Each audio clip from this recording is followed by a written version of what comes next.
Dia yang salah, dia yang marah. Terobos jalan baru dicor, sopir Alphard ngamuk diminta ganti rugi.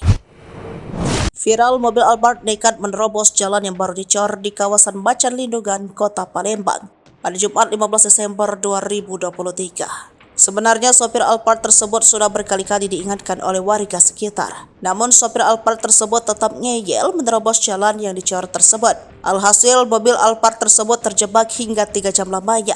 Tak hanya itu, sang sopir juga dikepung warga dan dituntut membayar ganti rugi. Menurut Maturdi, 65 tahun, warga RT 2 mengatakan sebelumnya pengemudi Alphard sudah diperingati oleh warga sebanyak 3 kali dengan mengatakan bahwa tidak bisa masuk karena jalan dicor. Kemudian pengemudi tersebut masih saja menerobos. Sampai akhirnya ia nekat tetap jalan hingga mobil Alphard itu terjebak di dalam jalan yang sedang dicor. Aksinya itu membuat jalan cor yang masih basah terkikis dan terjebak selama lebih dari 3 jam.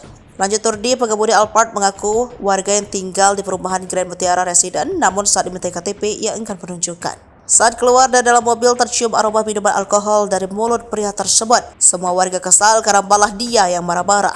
Katanya warga sini, tapi pasti minta KTP dia tidak mau menunjukkan. Dari mulutnya tercium bau alkohol, dari dalam mobil ada perempuan 1 orang, tidak tahu siapa dia, ujarnya. Selain warga sekitar, pengemudi Alphard itu juga mengaku sebagai pengacara, namun sekali lagi ketika dimintai kartu tanda pengenal, pengacara itu tidak mau menunjukkannya. Warga kesal yang sudah mengepung mobil Alphard tersebut kemudian meminta pekerja melanjutkan cor jalan tanpa menghiraukan si pengemudi mobil.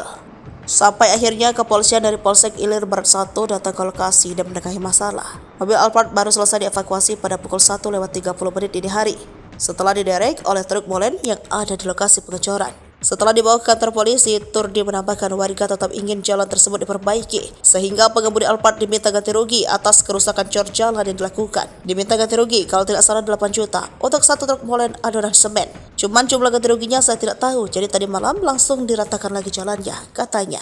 Download Tribun X sekarang, menghadirkan lokal menjadi Indonesia.